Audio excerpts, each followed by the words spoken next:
Many stories of the great Shā-Shǔ and his childhood companion have been recorded in other books and scrolls over the past few centuries.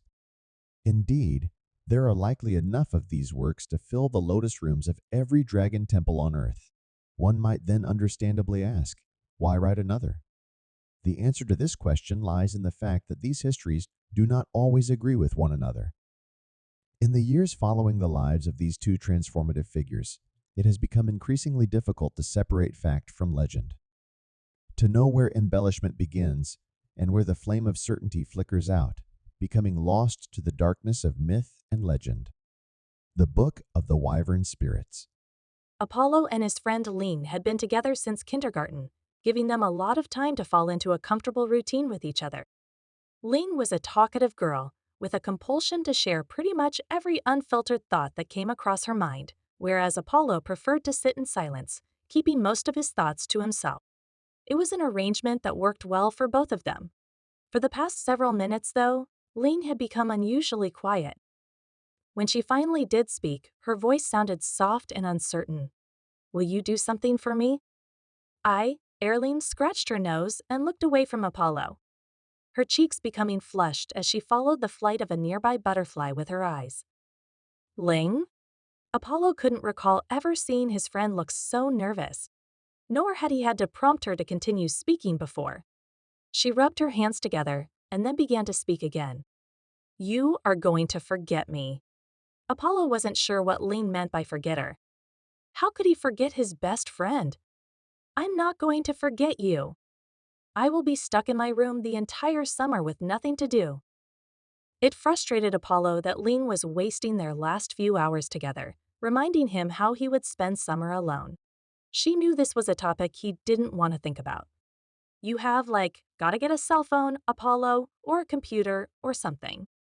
What are we supposed to do for the next 3 months? The stupid Tom Bomb isn't going to let you play or even come over to my house." Tom Bomb was the secret code name they used whenever they talked about his father's assistant. Her real name was Jamie Plover, but her attitude toward Apollo had led to the friends giving her a less flattering nickname. They had started by calling her the Angry Tomato, owing to her red hair and angry disposition. However, that was too long and was quickly shortened to Angry Tom, which eventually morphed into Tom Bomb. 2 months earlier, after Apollo's mother had unexpectedly died in a car accident, his father had left him under the care of Mrs. Plover. Sometimes Apollo wondered if Ling hated her more than he did. When Apollo had related to Ling the details of how roughly Jamie had treated him following the car accident that had killed his mother and that he had barely escaped from, Ling had become infuriated on his behalf. She'd hugged him tightly, and for the first time since the accident, Apollo had cried. Apollo and Ling had tried to arrange playdates at their homes during the intervening months, but Jamie absolutely would not allow it. As a result, the only time they saw each other was at Willoughby's Academy, where they attended school together. "I still think we should poison the Tom Bomb," Ling giggled. "Or accidentally push her in front of a car." Apollo rolled his eyes. "Okay, not murder then, but it is seriously unfair the way she treats you. And anyway, I am going to go crazy if I have to be alone all summer.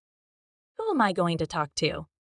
Apollo imagined his friend slowly filling up with unspoken words, getting bigger and bigger, until boom! She exploded, sentences flying everywhere. "What's so funny?" she asked, but before Apollo could answer, she continued. "Anyway, I think I have an idea for how we can get rid of the Tom Bomb." Ling spent the next several minutes detailing a plan and trying to talk Apollo into carrying it out. When she was done, he shook his head fervently. "No, absolutely not." Ling persisted, but then once again fell silent. Apollo wondered what was bothering her. For her to run out of things to say twice in the same day was highly unusual. After a few moments, Ling turned her head back up and looked at him nervously. "Apollo?" She paused and then held out her hand, offering him her phone. "Take it. Even if you don't want to use it to get the Tom Bomb.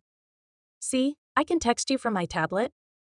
Shortly after his mother's death, Jamie had threatened Apollo with physical harm if he left his room.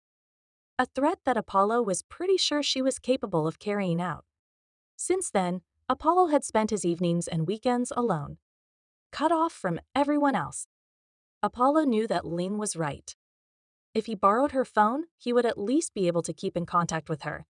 Later, he could give it back to Ling when they returned to school in the fall. "Thank you," he said quietly. Ling nodded and then reached back into her pocket to retrieve something else. Once again, she extended her hand out toward Apollo, turning it over so that Apollo could catch the tiny object as she let go. Apollo examined the object using the light of the afternoon sun. It was about the same size and shape as a quarter, but was gold instead of silver. On the front, there were two dragons, whose bodies curled around the outer edge and who were looking into each other's eyes. In the center of the coin, a hole passed all the way through it. Thanks." Apollo turned it over in his hand.